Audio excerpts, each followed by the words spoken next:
Hi, welcome to episode 4 of the Plant Your Energy podcast. My name is Cheryl Armstrong. And I'm Mark Moses.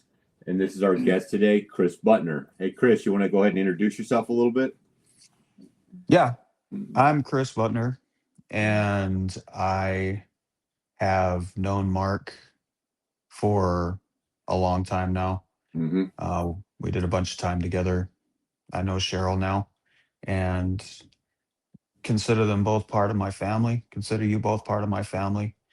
Um, like I said, I've done a whole bunch of time. I came from prison and a life of crime and long time drug use, and I have through much work and self-reflection been able to change my life through various different ways and various different approaches to my perspective. And I got out of prison after doing 12 years in 2024, and Mark actually picked me up at the gate. And from there, I made a decision. Well, I made a decision a long time ago, but I was able to put the decision into action to do something different with my life, and be that work and or be that whatever I encounter in life. I feel like I'm doing a pretty good job with it, and I attribute a lot of that to the people around me and the Mm-hmm. people in my inner circle and my family, obviously. Obviously. So let's talk a little bit about, first and foremost, I think the basis of what Plant Your Energy is character development, right? It's mindfulness about every thought you're putting into your head, every action that you're taking, the ripple effect that those have on your life and as well as the lives of the people around you, right? So I think that a good place to start with your story is, would you say that you've had anger in your background? Is that part of your history? Yeah. Yeah, Okay, that's right, a fair that's a enough. big part. It's a big part of my history. Okay, so I would like you to share with our listeners how you worked through that, how you manage that now, and when you're triggered out here, how do you handle it differently than you used to? So I would say, and man, I am by no means an expert on putting aside anger.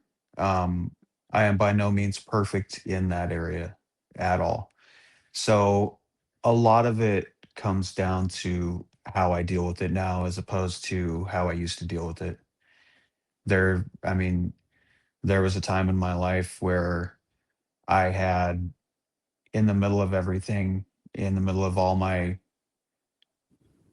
dysfunction, I almost took one of my friend's heads off because he was beating on the door. I didn't necessarily know exactly who it was, but I had my gun stuck to the peephole and I was about to pull the trigger and I heard his voice. And that's kind of where I was at. I did not care. And I let my anger consume me and kind of rule my everyday life. So immediately, and it depends on the severity of the trigger, right? But immediately, what goes through my head is a flashback. Where could this possibly take me? If I give in to this, where is this going to take me? And where can I end up from that? And what would that look like for the rest of my life?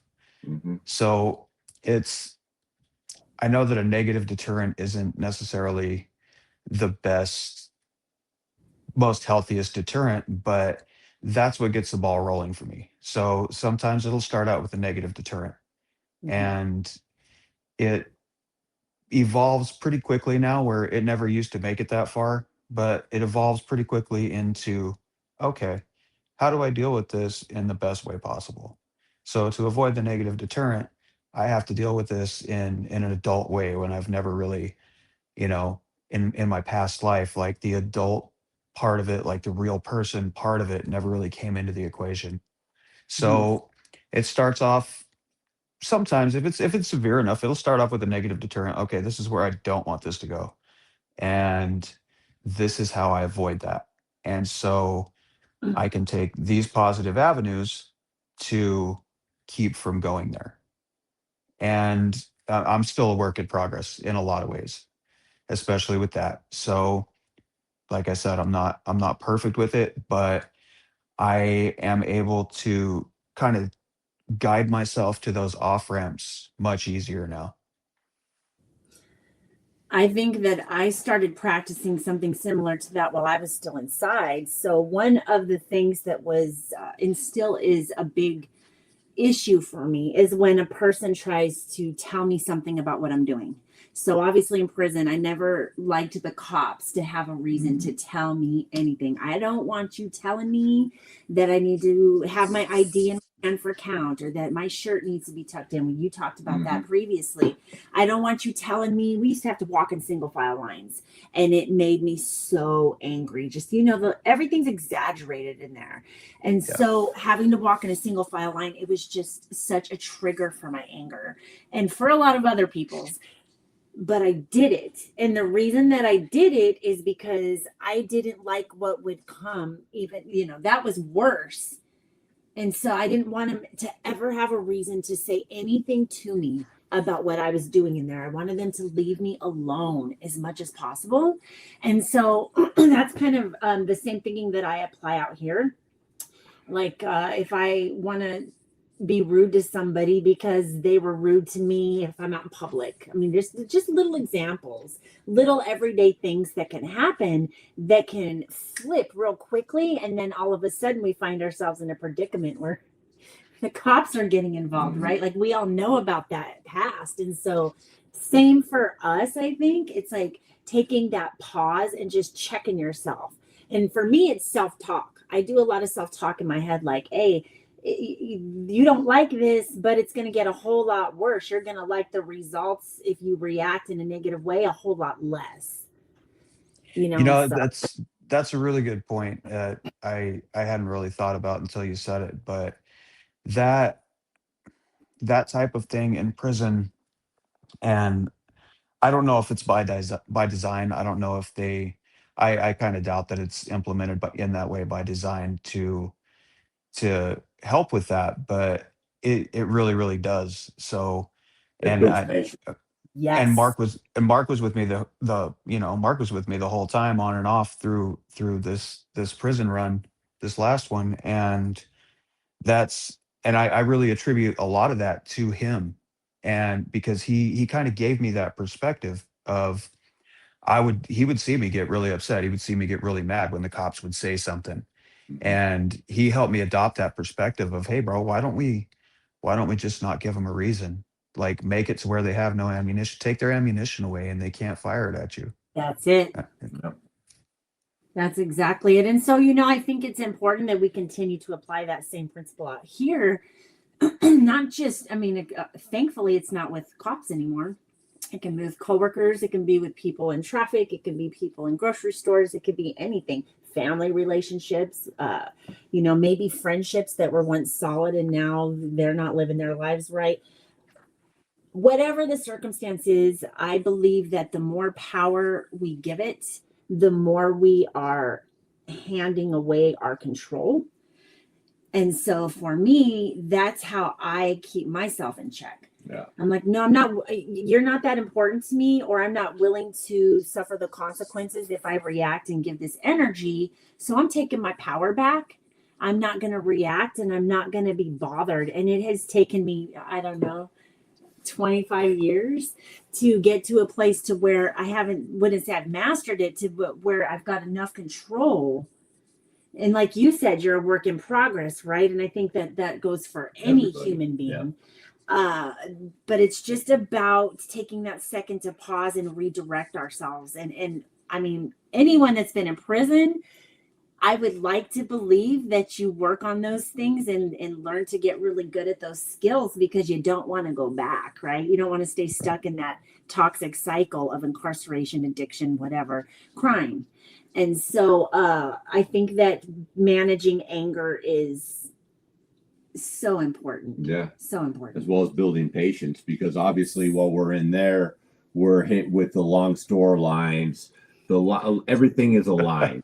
Hurry up and Everything's a wait line. mentality, right? We're gonna get there. You hurry up and wait. You hurry up to the chow hall. You hurry up to the store. You happen to be on a work crew. If you're at that level, you're waiting to get in the gate, out the gate. It's hurry up and wait for everything. So you get out here and you see how people are just in a rush to get everywhere and do something. It's like, man, it's the same out here, but it's a bigger environment. It's like, And everybody has cars. yeah. Mm-hmm. Yeah. So instead of being right on your bumper when you're standing in a line, breathing down your neck, now they're in their truck right behind you, damn near hitting you. Yeah. And the two things definitely go hand in hand: the anger management and the patience aspect of it. Mm-hmm. Absolutely. Absolutely. So when you were inside all those years, was there any particular like pivotal moments or powerful aha moments that you had where you had to really sit down and reflect on, the things that you had lost, that you had when you were free previously, maybe, damaged relationships, people that have been hurt, anything like that that stands out to you that really made you want to be a different man? When I was in county jail, and this was my third time in prison, and the first two were just little vacations, but this one, when I first got charged, I got charged with 59 felonies, Ooh. and they were really, really serious about 25 flat. And they had me on some charges, and I've never even had a violent charge, but they wanted me for 25 flat for organized crime and stuff like that. So when they started saying that, I honestly, at that point, it still didn't click for me. But what really started clicking things was when I was in county jail, and my mom told me, "You're on your own this time." Mm. And that was really heavy, because that's something that she would never say, you know. Yeah. So it was that, and that really got me thinking about who I had become. If she was willing to say that, then I had become something pretty bad. Yeah, I mean, she's your number And one supporter. yeah, Mm. she's my biggest fan no matter what, you know.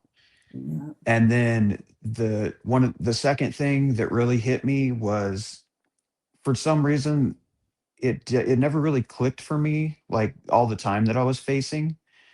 But even when I signed my plea agreement, I finally, had a paid lawyer and went through all this stuff over, the course of all the time it takes to go through all that stuff in county jail.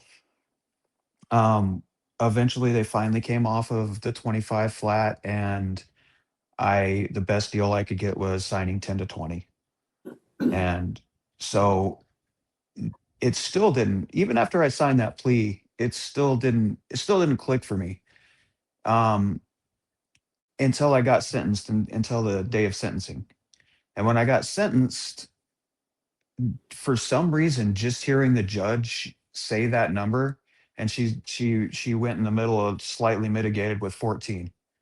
Mm-hmm. And hearing her say that number, like, that's when it hit me. And it was really heavy. And I know you can relate, I'm sure you can relate a lot better than I can, like, Mm. to getting hit with something that heavy coming out of a judge's mouth, because it's just like, wow, once they say it, they can't, there's no taking it back. That's it. It.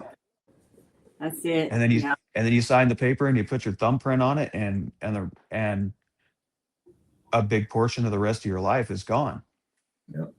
just like that. So those are the big things that kind of got me thinking. Um, I did slide off into after that. I kind of slid off into, well, it's over now. So it got me thinking, but it didn't get me thinking enough, obviously, because my attitude was, after that, was just like, well, I'm going to be an old man by the time I get out. So nothing really matters now. here be we a little go. bit reckless. Yeah, you get the reckless mind state at that point. Yeah. Mm-hmm. You know, I kind of did the same thing in a different way.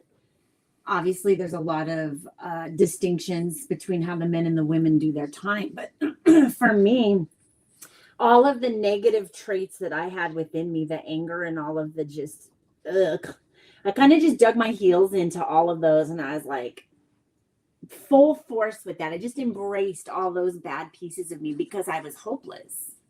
You know, I had 96 years. I was a teenager. I thought I'm going to die in this place. This is it for me. And so I just embraced the anger. And because why? It works for you inside in a really dysfunctional way. It protected me and it helped me get through all of the trauma that I created for my own life. I take responsibility for that, but still, nonetheless, trauma and trying to just figure out how to cope with a 96-year sentence or a 14-year sentence or a 10-year sentence, and wrap your mind around the fact that for many, many years, you're going to be away from your kids, from your parents, you know, everything that you knew, it's gone. And so would you say that when you got inside, it kind of hardened you before it healed you? Yeah, for sure. Yeah. Because with that attitude, going in with that attitude, and like a 14-year sentence is a long time, right? But I know so many people that have done so much more time. You yourself, and it's just looking at that, like looking at all the people I know that have done so much more time than me. Um, it makes me feel a little bit silly about it now because I know tons of people that are doing life, and they have no date. They have no release date. And Yeah, but you still, what you went through is significant and your feelings about it are valid.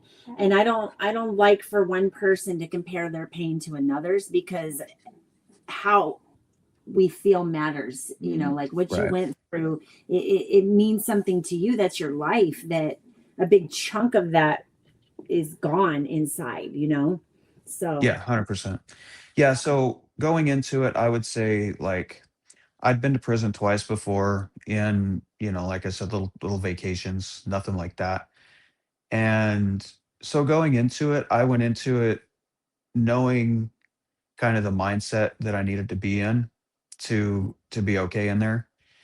And so there's kind of a natural tendency to harden up right before you get in there. You go into county, and when you're in county for a long enough time fighting your case, you just kind of get complacent, and county jail is county jail. When you hit the yard, every time you hit a yard, you never know exactly what to expect. Like, I'm lucky enough to where I've always conducted myself in a certain way, and in that way, I don't have anything to worry about. I don't have any charges that somebody's going to look up and I have to worry about. I don't have any, none of that stuff. So there's a certain comfortability in that. But when you hit a yard, every time you hit a yard, you really don't know what to expect, right? Every yard's different. Every yard has a different vibe to it. And a lot of it with the politics, it depends on who's in charge, how it's going to go.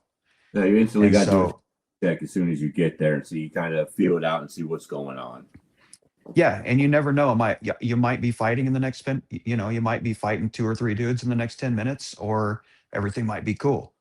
And you go flop your mattress up on your rack and put your stuff down and go find out what's going on. You know, and figure out which one it's going to be. Yeah. So, Wow. That wasn't my um, experience at all. No, It's so different for it's you a guys. lot different. And also I can tell you that Arizona seems to be a little bit rougher than the Colorado prisons. So everything I've learned since I've been down here, compared to what I know about, the men's facilities in Colorado, it's definitely rougher down here. Yeah. So So let me ask you, Kris, what's something on the outside, the people that are outside don't understand about survival mode, and how hard it is to turn that mindset off once you leave the gate and you start reacclimating to life out here? Look, it kind of goes with that whole orientation process, if you will. Mhm. Um, there's it depends, you know, a lot of it rides on how you conduct yourself. And so as you know, like you and I conduct ourselves a lot the same way when we're Mhm. in prison. And it it becomes kind of a situation where you keep people tight. You keep your tight people tight Mhm. and you keep your circle small, right?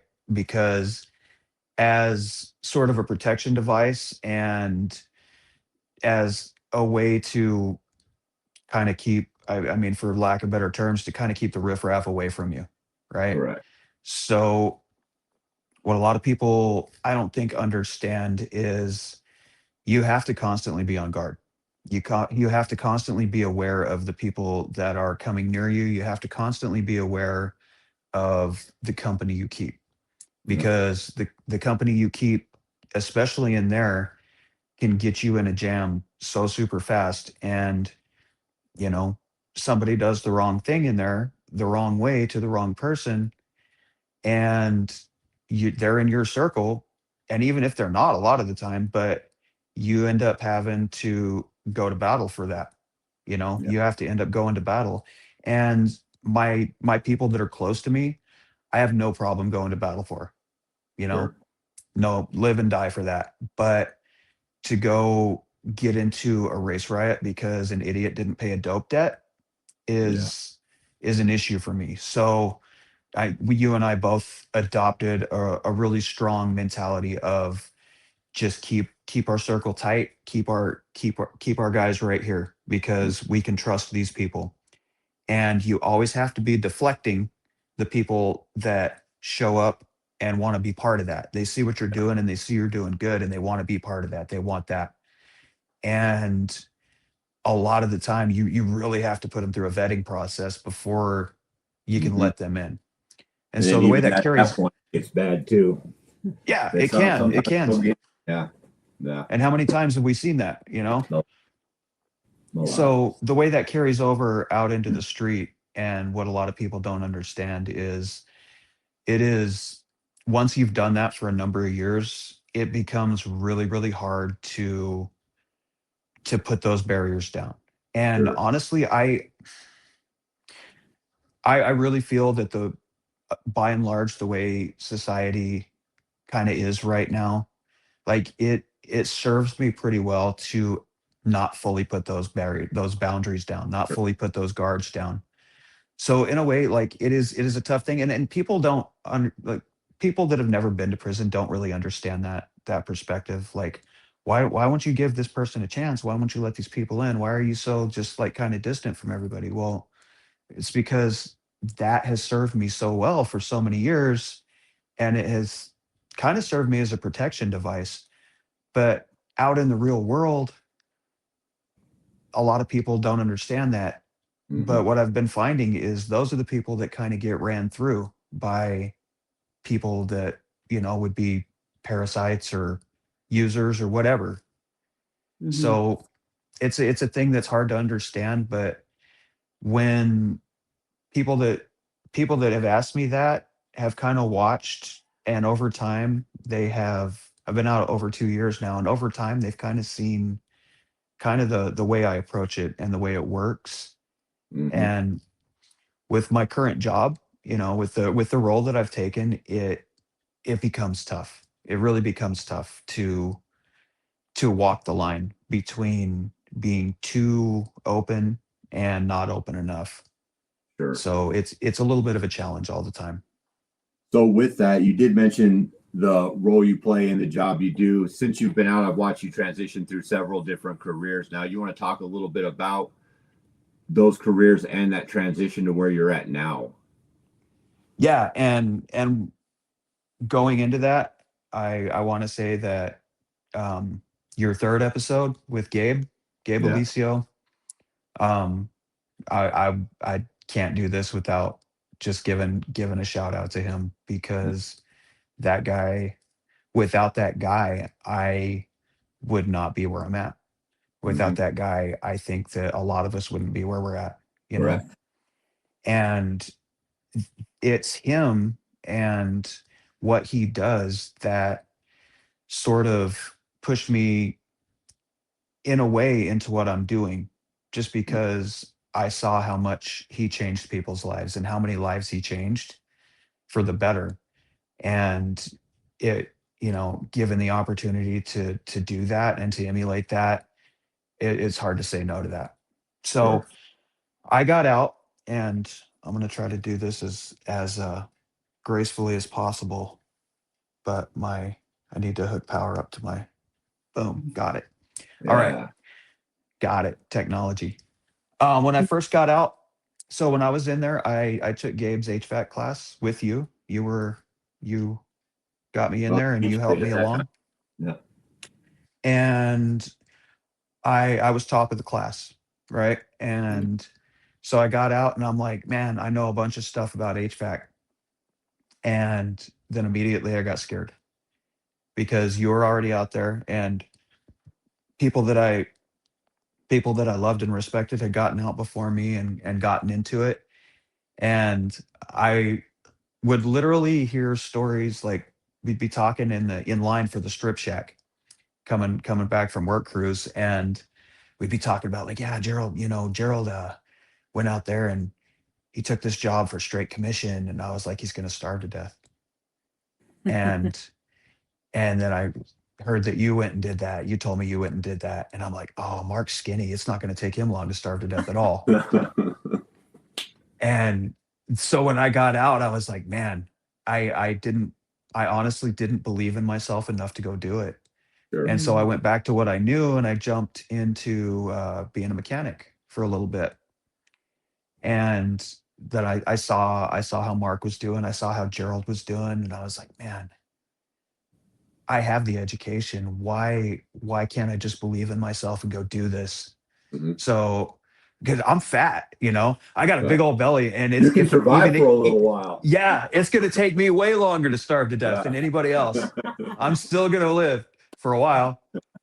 And so and it was you. I mean, honestly, bro, it was you that helped me find the courage to do it. Mhm. And I sold all my mechanic tools, and um with a little bit of help from my mom, she believed in me and she saw that I was doing good, and I bought HVAC tools. Yeah, you burned the And boats.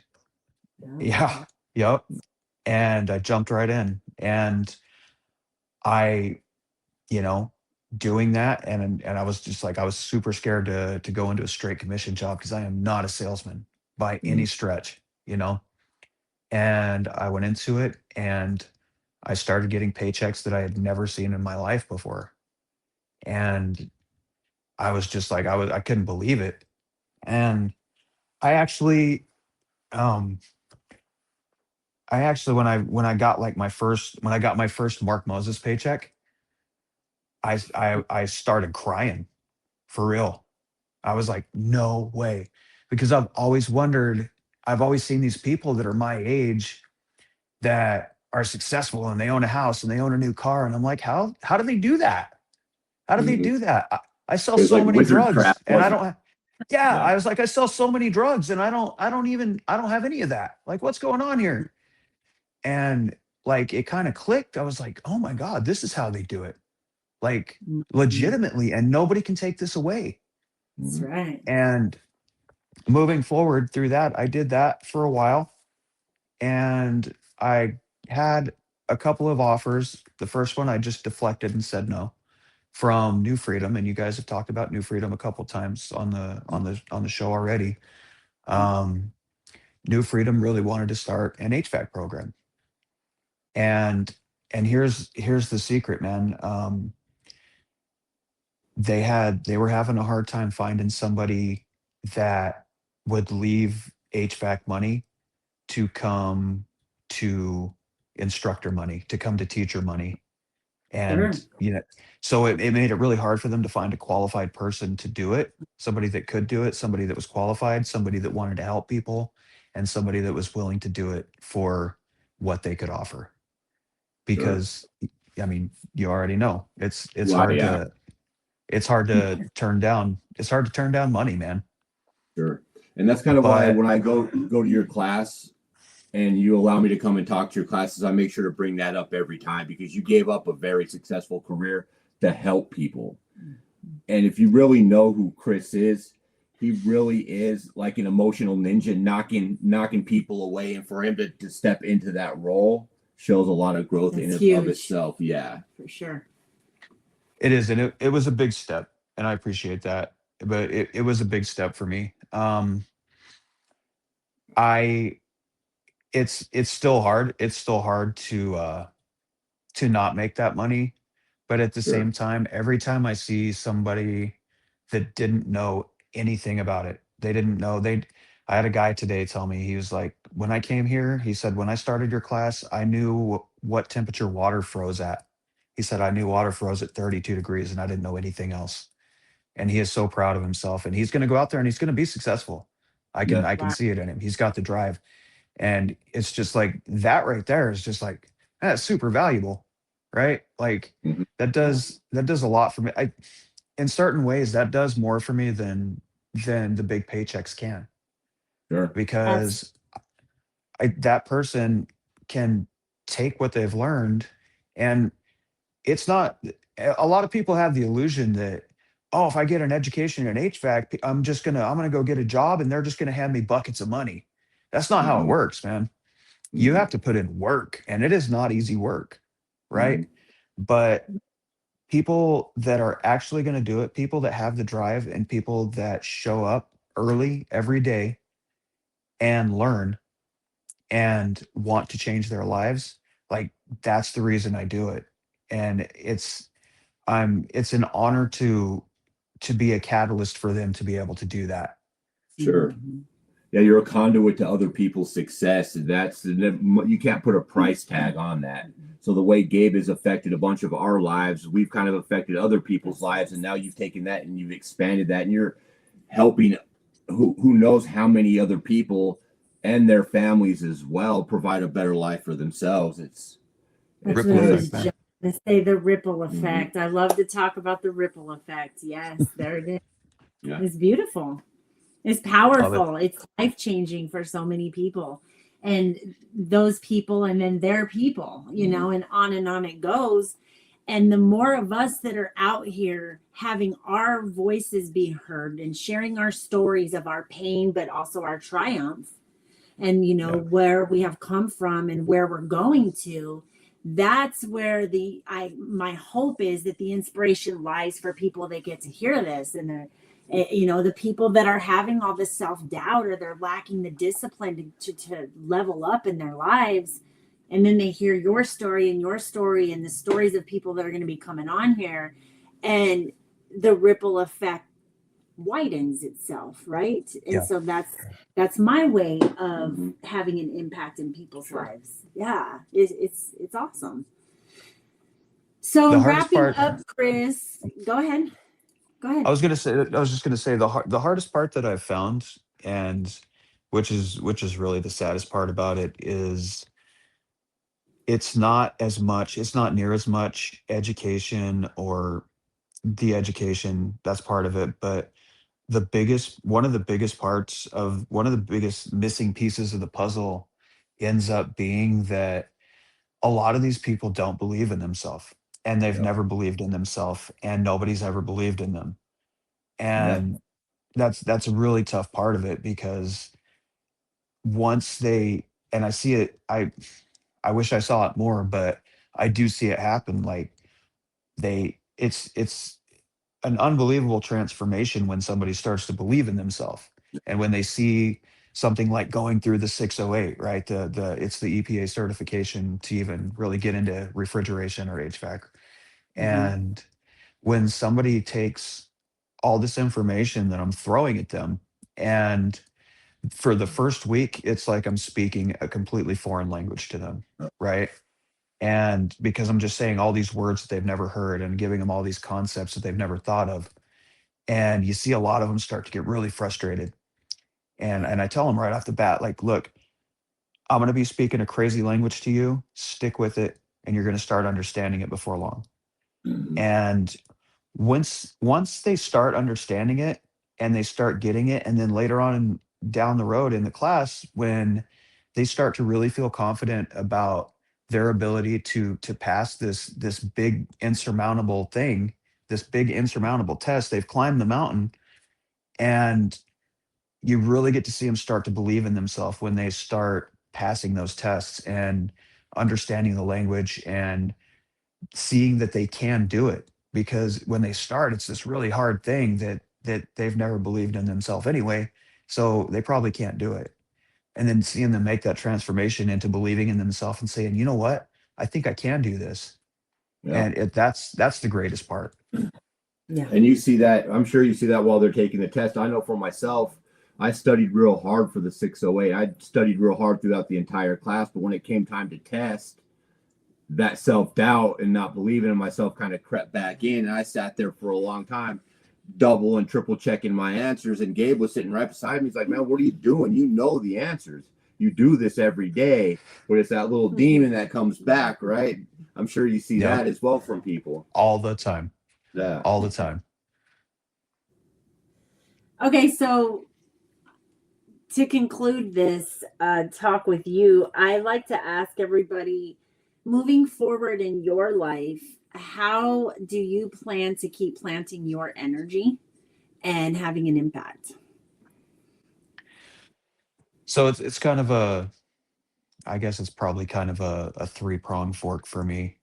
Um, One is my family.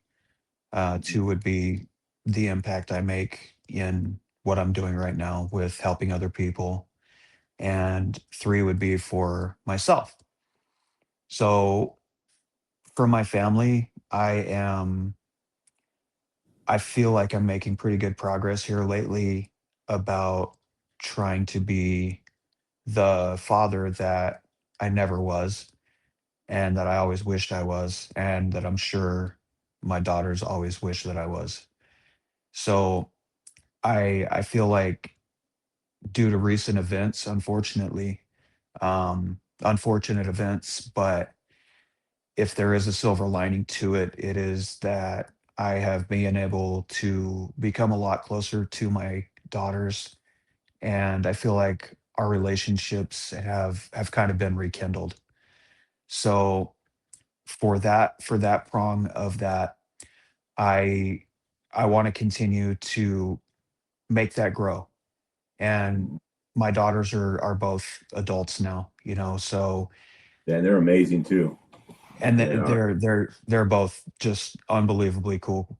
They're unbelievably cool people, and they're great. They're amazing. And I wish I could take credit for that, but you know, all I can do now at this point is to do my best to be my best for them.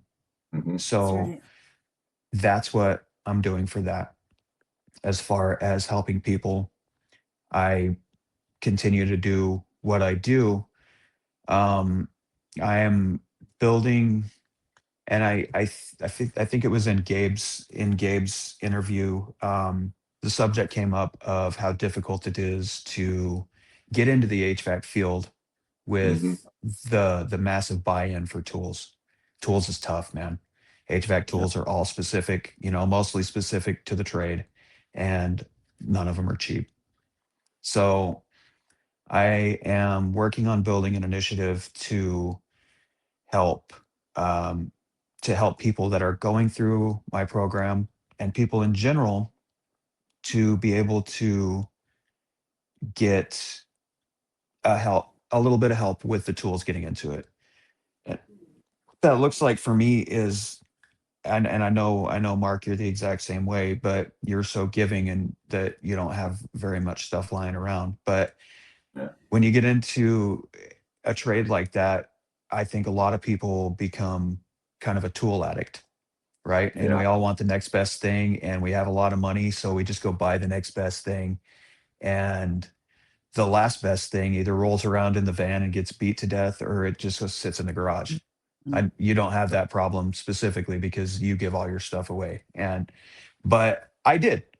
And so it got me thinking, like, how many people do I know with this same issue? How many people just have tools lying around in their garage they're not using that could go to helping somebody else get into the trade and being self-sufficient and never going back to prison again?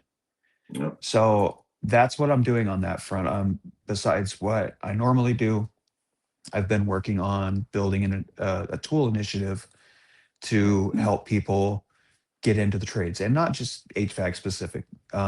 We have a lot of vocations there, and it's a lot easier to get into carpentry, right? And we have that as a vocation. So my goal is to make it to where companies and people donate tools to better equip people to enter the workforce. I mean, the truth of it is, I forget the exact number, but it is greater than 70% of people that get arrested um, under the ground on the grounds of recidivism that have been to prison to get arrested again. It's 70, something like 70 or 80% of those people do not have a job when they get arrested. No. So it drives home the importance of people getting and keeping a job, a career. And so I want to help with that in any way I can. And as for me, I am constantly, I'm the epitome of a work in progress. Um, I have 10,000 things rolling around in my head all the time, and not even a small percentage of them actually come to fruition. But I would like to get my music going. I think that at this point in my life, I've written a whole bunch of songs, and I've sang a whole bunch of songs. And since I got out of prison, I have not done anything with them. So for my mental health, for and as a release to me, I used to deal with a lot of my anger by writing songs, and I've kind of lost that. So for me, my goal and how I'm going to plant my energy is by pushing forward on that, regardless of what it takes, no matter what it takes, and use that as kind of a conduit. And yeah, if somebody listens to him, that's awesome, man. I hope a lot of people like him. If I became rich and famous from it, I'm cool with that. But if I didn't and nobody listened to him, it's still, at the very least, it's an outlet for me. It's a conduit for me to continue to grow and continue to get rid of a lot of the poison that builds up in my head. So I don't that's think a you big could part of do it. it. I don't think you could do it in any better way. This is a really talented dude right here. He can sing. He plays guitar, right? What else Plays do you piano. do? Piano. That's right. Not much of a guitar player. I can play bass a little bit. He can play I'm bass a okay. little bit. He's I'm a okay with talented dude. bass. He can sing. I know that for certain. And you already know what 2 songs I want you to record first. Yeah, I know. Nah. So I Noted. love to hear that you're going to channel what you've been going through recently into that. That's beautiful. I love that for you. Thank you. Yeah. You have anything else to add to this? Okay. Well, Kris, thank you for coming on. We really appreciate your time. For anybody listening to this, we really hope that you will subscribe to our YouTube channel as well as on Spotify. We would appreciate all the support. Thank you for being here, and Thank stay you. on with us for just a moment. Yep.